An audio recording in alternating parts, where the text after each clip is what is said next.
मैं रविंदर हूँ, पंजाब के एक छोटे कस्बे का सीधा साधा लड़का। बचपन से ही किताबों और सादगी को पसंद करता था। पढ़ाई में अच्छा रहा और इंजीनियरिंग कॉलेज में दाखिला लिया। कॉलेज के 4 साल मेरे जीवन के सबसे यादगार साल रहे। वहीं मेरी दोस्ती हुई अमरजोत, मनप्रीत और हैप्पी से। हम चारों एक ही हॉस्टल के कमरे में रहते, देर रात तक बातें करते और भविष्य के सपने देखते। पढ़ाई खत्म होने के बाद सब अपने अपने रास्ते चले गए। मैं गुरुग्राम की एक आईटी कंपनी में लग गया, अमरजोत बेंगलुरु चला गया, मनप्रीत मुंबई और हैप्पी चंडीगढ़। कुछ साल बाद एक दिन हैप्पी की बहन की शादी में हम चारों फिर मिले। शादी का माहौल, गाने, हंसी मजाक, पुराने किस्से, ऐसा लग रहा जैसे समय ठहर गया हो। रात के खाने के बाद हम सब लॉन में बैठे थे। चांदनी हल्की थी, हल्की ठंडी सी हवा चल रही थी। हैप्पी ने मजाक किया, रवि अब तक तेरा क्या हुआ, कोई लड़की मिली या नहीं? सब हंसने लगे, मैं भी मुस्कुरा दिया, लेकिन अंदर कहीं एक टीस उठी। मैंने कहा, यार काम में इतना फंसा रहता हूं कि सोचने का समय ही नहीं मिला। मनप्रीत बोला, समय निकाल, अब तुझे भी किसी की जरूरत है। देख हम सब भी तो तलाश में हैं। बातें मजाक में शुरू हुई थी, लेकिन धीरे धीरे मेरे मन में उतर गई। मैं रात को देर तक होटल के कमरे में लेटा सोचता रहा, सच में मेरी जिंदगी में कोई नहीं है। उस रात मैंने पहली बार महसूस किया कि मैं अकेला हूँ। नौकरी है, दोस्त हैं, लेकिन दिल में कोई नहीं है। शादी से लौटने के बाद भी दोस्तों की बातें मेरे कानों में गूंजती रहीं। हर सुबह ऑफिस जाते समय, कैफेटेरिया में बैठते समय मुझे वही हंसी याद आती, रवि तू भी देख किसी को। मनप्रीत की बात बार बार दिमाग में आ रही थी, यार मैट्रिमोनियल साइट पर जा, आजकल सब वहीं देखते हैं, हम भी देख रहे हैं। मैं हमेशा ऐसी साइट्स को लेकर संदेह में था। मुझे लगता था ये सब दिखावे की जगह हैं। लेकिन उस रात मैंने लैपटॉप खोला, गूगल किया और एक मशहूर मैट्रिमोनियल साइट पर रजिस्ट्रेशन पेज खुला। फॉर्म भरते हुए मुझे हंसी आ रही थी। नाम, उम्र, ऊंचाई, नौकरी, शौक, ऐसा लग रहा था जैसे मैं किसी जॉब इंटरव्यू दे रहा हूँ। फिर भी मन के किसी कोने में उत्सुकता भी थी, क्या पता यहीं कोई मिल जाए। प्रोफाइल बन गई, कुछ दिन बीते, मैं रोज ईमेल चेक करता, कोई नया प्रपोजल आया या नहीं। कभी कभी साइट के नोटिफिकेशन फोन पर आते, मैं देखता और बंद कर देता। फिर एक दिन दफ्तर में लंच के बाद मैंने कैजुअली साइट खोली और तभी पहली बार उसका नाम मेरे सामने आया, खुशी। तस्वीर में एक साधारण सी लड़की थी, लेकिन उसकी आंखों में कुछ ऐसा था जिसने मुझे रोक लिया। उसका प्रोफाइल पढ़ा, नोएडा में आईटी कंपनी में काम करती है, किताबें पढ़ना पसंद करती है, पुराने गाने सुनती है, परिवार को बहुत मानती है। मैं स्क्रीन पर झुका रह गया, कितनी सच्ची लग रही है, मैंने खुद से कहा। मैंने हिचकिचाते हुए एक छोटा सा संदेश लिखा, हेलो खुशी, आपका प्रोफाइल देखा, अच्छा लगा। दिल की धड़कनें बढ़ी हुई थी। भेजने के बाद मैं बार बार इनबॉक्स रिफ्रेश करने लगा। उसी शाम ऑफिस से लौटते समय मेरे फोन में एक नोटिफिकेशन आया, खुशी ने जवाब दिया है। बस यहीं से हमारी पहली मुलाकात बिना देखे शुरू हुई। हम दोनों ने औपचारिकता से शुरू किया, नाम, काम, परिवार के बारे में लिखा, लेकिन मुझे पता नहीं क्यों उसकी हर पंक्ति अलग महसूस हो रही थी। मुझे लगा जैसे स्क्रीन के उस पार कोई है जो सच में मेरी तरह है। यह एक छोटा सा संयोग था, पर मुझे नहीं पता कि ये मेरी पूरी जिंदगी बदलने वाला है। खुशी के उस पहले जवाब के बाद जैसे मेरी दुनिया बदल गई। उसका संदेश बहुत ही साधारण था। हेलो रविंदर, आपका मैसेज मिला, धन्यवाद, आपका प्रोफाइल भी अच्छा लगा। लेकिन न जाने क्यों उस शब्दों में एक अपनापन था। अगले कुछ दिन बाद हम यही साइट के मैसेज बॉक्स में बातें करते रहे। धीरे धीरे औपचारिकता कम होने लगी। उसने मुझे अपने ऑफिस के बारे में लिखा, अपने सहकर्मियों, अपनी पसंद नापसंद के बारे में बताया। मैंने भी उसे अपने काम, अपने दोस्तों और परिवार की बातें बताई। हमारी बातचीत हर दिन बढ़ती जा रही थी। पहले 2-3 दिन पंक्तियों से शुरू हुई थी, लेकिन फिर पैराग्राफ और लंबे लंबे ईमेल। एक हफ्ते बाद खुशी ने अपना फोन नंबर भेज दिया। मैंने कई बार उसका नंबर सेव किया, डायल किया और काट दिया। मुझे डर लग रहा था कि उसकी आवाज कैसी होगी, वह क्या सोचेगी। उस रात बहुत देर सोचने के बाद मैंने हिम्मत जुटाई। हेलो खुशी। उधर से हल्की सी मीठी आवाज आई, जी रविंदर, हेलो। मुझे लगा जैसे किसी ने मेरे कान में गीत गाया हो। पहली बार उसकी आवाज सुनकर दिल की धड़कन तेज हो गई। हम दोनों बहुत देर तक बातें करते रहे। उसका हंसना, छोटे छोटे किस्से सुनाना, मेरे मजाक पर खिलखिलाना, सब मेरे दिल में उतरता जा रहा था। अगले दिनों में यह कॉल्स रोज का हिस्सा बन गए। ऑफिस के बाद में बस उसका नंबर मिला था, वह उठाती और हम रातों को लंबी लंबी बातें करते। हम अपने बचपन के किस्से सुनाते, कॉलेज की मस्ती के किस्से, सपने, डर, सब कुछ। मुझे महसूस होने लगा कि मैं किसी अनजान को नहीं, किसी बहुत अपने को सुन रहा हूँ। अब जब भी फोन बजता मैं मुस्कुरा देता। ईमेल या मैसेज आए तो मेरे चेहरे पर चमक आ जाती। यह सब कुछ नया था, लेकिन सुकून देने वाला। मुझे पहली बार लगा कि शायद यह वही है जिसे मैं इतने समय से ढूंढ रहा था, और शायद स्क्रीन के उस पार वह भी यही महसूस कर रही थी। हमारी ये बिना देखे, बिना मिलने की दुनिया धीरे धीरे एक गहरे रिश्ते का रूप ले रही थी। मैंने खुशी के बारे में अपने दोस्तों को बताना शुरू कर दिया। अमरजोत ने कहा, रवि, लगता है तुझे सच में प्यार हो गया है। मैं मुस्कुरा देता, लेकिन अंदर ही अंदर ये सच था। एक दिन हमारी कॉल के बीच खुशी ने हिचकिचाते हुए कहा, रवि, क्या तुम्हें नहीं लगता अब हमें मिलना चाहिए? इतने दिन बातों में निकल गए, अब चेहरा भी देख लेना चाहिए। उसका यह कहना सुनकर मेरे दिल में खुशी भी हुई और हल्की सी घबराहट भी। मैंने जवाब दिया, हाँ, मैं भी यही सोच रहा था। हमने तय किया कि चंडीगढ़ सबसे सुविधाजनक रहेगा। मैंने अगले महीने के अंत में वीकेंड की छुट्टी ले ली। मुलाकात की तारीख तय होते ही मेरा मन बच्चों की तरह उछलने लगा। मैं हर दिन सोचता, वे कैसी होगी, चलने में, बोलने में कैसी होगी, क्या वे मुझे देखकर खुश होगी? खुशी की वैसी ही बेसब्री थी। वे मुझसे कहती, रवि, अब तो दिन ही नहीं कटते। मैं ऑफिस में बैठकर भी उसके बारे में सोचता। ट्रेन का टिकट बुक किया, होटल देखा और उसके लिए छोटा सा तोहफा खरीदा, एक किताब जिसे वह पढ़ना चाहती थी। इस बीच हमारे परिवारों से भी बातचीत शुरू हो चुकी थी। दोनों तरफ से संकेत मिल रहे थे कि यह रिश्ता गंभीर है। मेरे भीतर का अकेलापन अब किसी उम्मीद में बदल रहा था। रात को बिस्तर पर लेटा मैं अक्सर सोचता, क्या यही वह मोड़ है मेरी जिंदगी का जहाँ सब बदलने वाला है? पहली बार मुझे किसी को देखने, मिलने और अपना कहने की इतनी तड़प हो रही थी।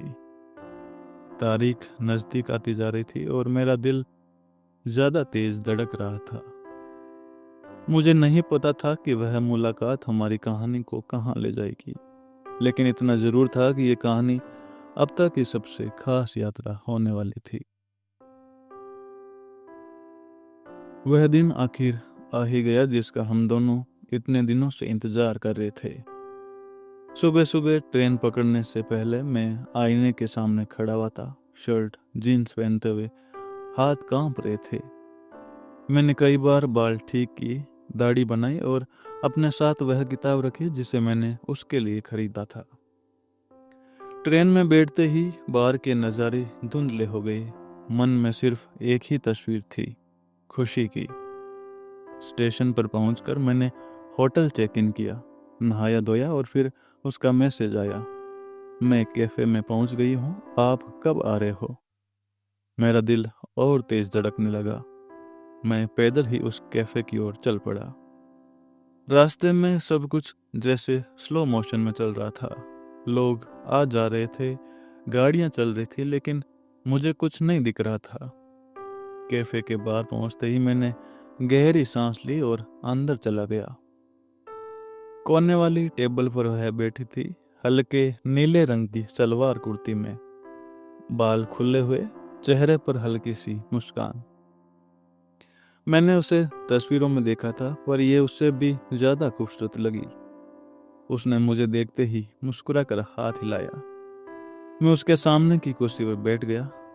हेलो खुशी, हेलो रवि, ये दो ही शब्द थे, पर उनके बीच में कितनी भावनाएं थी शायद हम दोनों ही जानते थे।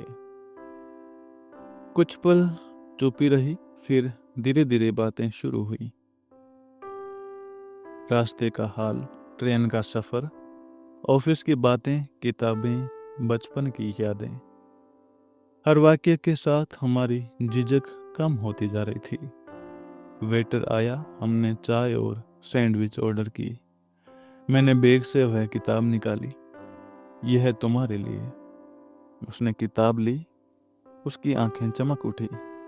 यह तो मेरी फेवरेट राइटर की है, तुम्हें कैसे पता। मैंने कहा, तुमने एक बार फोन पर बताया था।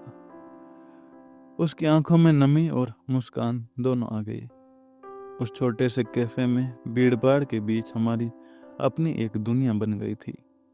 समय कैसे बीत गया पता ही नहीं चला। जब हम बाहर निकले तो शाम ढल रही थी।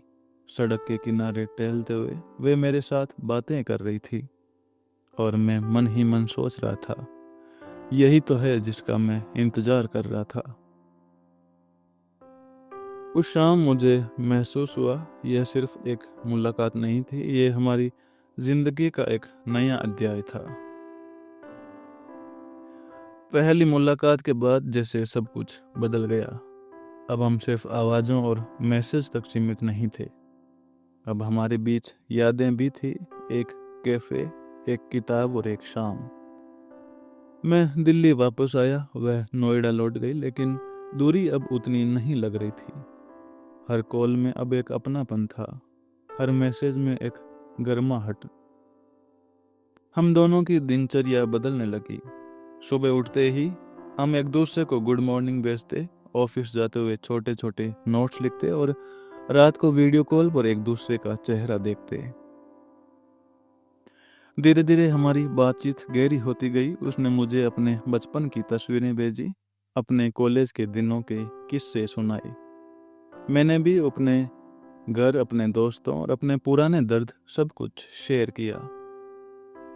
वे मेरे स्ट्रेस में मेरा सहारा बन गई। ऑफिस के किसी झगड़े के बाद मैं उससे बात करता और उसका कोई बात नहीं कहना सब ठीक हो जाता। मुझे याद है एक रात वह रो पड़ी थी। किसी ऑफिस प्रोजेक्ट में उसका बहुत मन लगा था, पर बॉस ने डांट दिया। मैं उसे फोन पर चुप कराता रहा। खुशी, तुम सोच भी नहीं सकती तुम कितनी टैलेंटेड हो। ये सब तुम्हारे बस की बात है, डरो मत। उस रात उसने कहा, रवि तुम हो ना तो सब आसान लगता है। यह सुनकर मेरे दिल में एक अनजानी गर्माहट भर गई। हम दोनों अब छोटे छोटे सपने बनाने लगे थे। कौन सा शेर अच्छा रहेगा, शादी कैसी होनी चाहिए, हनीमून कहाँ। ये सब बातें सिर्फ कल्पना नहीं, किसी हकीकत का हिस्सा लगने लगी थी। खुशी के परिवार वाले भी मुझसे बात करने लगे थे। मेरे घर में उसका जिक्र होने लगा था। हमारा रिश्ता अब सिर्फ बातों का नहीं रहा, यह हमारी जिंदगी की योजना बन गया था। मैं अक्सर सोचता, क्या वाकई ये सब सच है? कोई जिसे मैंने इंटरनेट पर पाया वह इतनी जल्दी मेरी जिंदगी का सबसे अहम हिस्सा बन गई है। लेकिन फिर खुशी की हंसी, उसकी बातें, उसका विश्वास मुझे यही कहता, हाँ यह सच है। हमारे बीच अब इतना अपनापन आ चुका था कि बात सिर्फ फोन और मैसेज तक नहीं रह गई थी। हम दोनों के परिवार भी धीरे धीरे पास आ रहे थे। उसके मम्मी पापा ने मुझसे फ़ोन पर बात की। मेरे घर में भी अब उसका जिक्र खुले तौर पर होने लगा। हर शाम हमारी बातचीत में शादी की बातें आने लगी। खुशी कहती, रवि जब हम शादी करेंगे तो मैं चाहती हूँ हमारी शादी सीधी शादी हो, बिना किसी दिखावे के, बस अपने लोग हों। मैं मुस्कुराकर जवाब देता, हाँ बिल्कुल, मुझे भी ऐसा ही पसंद है। कभी कभी हम मजाक में हनीमून की जगह सोचते, कभी अपने नए घर का रंग। ये सब बातें हमें और गहराई में बांध रही थी। मैंने अपने ऑफिस से कुछ छुट्टियों के बारे में सोचना शुरू कर दिया था। खुशी ने एक दिन कहा, रवि मम्मी पापा मुझसे तुम्हारे बारे में पूछते रहते हैं। उन्हें लगता है कि तुम ही मेरे लिए सही हो। बस तुम्हारे घर से हाँ मिल जाए तो सब ठीक हो जाएगा। मैंने भी अपने मम्मी पापा से साफ साफ कहा, मुझे एक लड़की मिली है, वही मेरी जिंदगी है। उसका नाम खुशी है और वो आईटी के क्षेत्र में काम करती है। घर में पहले तो चुप ही रही, फिर धीरे धीरे सबने उसकी बातें सुननी शुरू कर दी। हम दोनों को लगता था कि अब सब कुछ बस कुछ ही महीनों में तय हो जाएगा। हम अपने छोटे छोटे सपनों की लिस्ट बनाते, कौन सी डेट्स याद रखनी है, कहाँ घूमना है, शादी के बाद पहला त्योहार कैसे मनाना है। इन तैयारियों के साथ हम दोनों में एक नया उत्साह था, जैसे दो बच्चे अपने सबसे बड़े खेल की तैयारी कर रहे हों। हर फोन कॉल अब बस दो ही शब्दों में खत्म होता, जल्दी मिलना है। मुझे लगता था कि मैं आखिरकार वह जिंदगी जीने जा रहा हूँ जिसका मैंने हमेशा सपना देखा था। कभी कभी मैं रात को बिस्तर पर लेटा उसकी तस्वीर देखता और सोचता, भगवान ये लड़की हमेशा मेरे पास रहे, ये सपने सच हो जाएं। मुझे लगता था अब मेरी जिंदगी में सब कुछ पटरी पर है। लेकिन जिंदगी शायद तभी सबसे अजीब मोड़ देती है जब हम सबसे ज्यादा निश्चिंत होते हैं। एक दिन मैं ऑफिस से लौटते हुए कार चला रहा था। खुशी का फोन आया। उसने बताया कि वह अपने घर वालों के साथ बाहर जा रही है। उसकी आवाज में वही उत्साह था, रवि लौटकर बात करूंगी, तुम अपना ध्यान रखना। मैं मुस्कुराकर बोला, तुम भी। वह हमारी आखिरी बात थी। रात को मैंने उसे कॉल किया, फोन स्विच ऑफ था। सोचा थकी होगी, सो गई होगी, लेकिन अगले दिन भी फोन बंद था। मेरा दिल घबराने लगा। मैंने उसके दोस्त को फोन किया, उसके ऑफिस के बारे में पूछा। सबने वही कहा, कल शाम एक एक्सीडेंट हो गया। मेरे कान सुन पड़ गए। अगले ही पल ट्रेन पकड़कर मैं उसके शहर पहुंचा। अस्पताल के बाहर भीड़ थी, मुझे उसकी झलक भी नहीं मिली। डॉक्टर ने कहा, हमने पूरी कोशिश की। मेरी दुनिया एक पल में बिखर गई। वो सारी हंसी, सारे सपने, सारे मैसेज, सब जैसे रुक गए। मैं सोचता रहा, ये कैसे हो सकता है? अभी तो कल ही हमने शादी के सपने देखे थे, पर हकीकत मेरे सामने थी। मेरे जीवन का सबसे खूबसूरत हिस्सा एक पल में मेरी सबसे गहरी पीड़ा बन गया। मैं घर लौट आया, लेकिन अब घर, ऑफिस, दोस्त, सब कुछ खाली लगने लगे। हर जगह उसकी हंसी गूंजती थी, हर जगह उसका नाम लिखा था। मुझे लगता था मैं सांस ले रहा हूं, लेकिन जी नहीं रहा। खुशी के जाने के बाद मेरी दुनिया जैसे थम गई हो। ऑफिस की फाइलें, मीटिंग्स, दोस्तों की बातें, सब कुछ फीका और बेस्वाद लगने लगा। फ़ोन की स्क्रीन पर उसके भेजे हुए पुराने मैसेज पड़े रहते और मैं बार बार उन्हें पढ़ता। उनकी तस्वीरें देखकर ऐसा लगता जैसे वे अब भी मेरे पास है। रात को नींद नहीं आती। सिरहा ने वही किताब रखा जो मैंने उसे दी थी और रोते रोते सो जाता। हर जगह उसकी यादें थी, कैफे, स्टेशन, वह पहला हेलो। कभी कभी मुझे लगता जैसे वह बस एक कॉल की दूरी पर है। अभी कहेगी, रवि मैं आ गई, लेकिन फिर सच सामने होता। उसकी जगह अब एक खामोशी है। धीरे धीरे दोस्तों ने मुझे घेरना शुरू किया। हैप्पी, अमरजोत, मनप्रीत, सब मेरे पास आते, मुझे बाहर ले जाते, बात करते। मम्मी पापा भी मेरे चेहरे पर यह दर्द पढ़ लेते थे। मैं बोलता कम था लेकिन सुनता रहता था। कई हफ्तों तक यही चलता रहा। फिर एक दिन मैंने खुशी की एक पुरानी ईमेल खोली। उसमें उसने लिखा था कि रवि, अगर कभी मैं न रहूं तो भी अपना ध्यान रखना, मुस्कुराते रहना, क्योंकि तुम्हारी मुस्कान से ही दुनिया अच्छी लगती है। उस पंक्ति ने मुझे हिला दिया। पहली बार मैंने महसूस किया कि शायद यही वह चाहती थी, मैं जीना जारी रखूं, उसके हिस्से की खुशी भी जीऊं। मैंने धीरे धीरे खुद को काम में लगाना शुरू किया।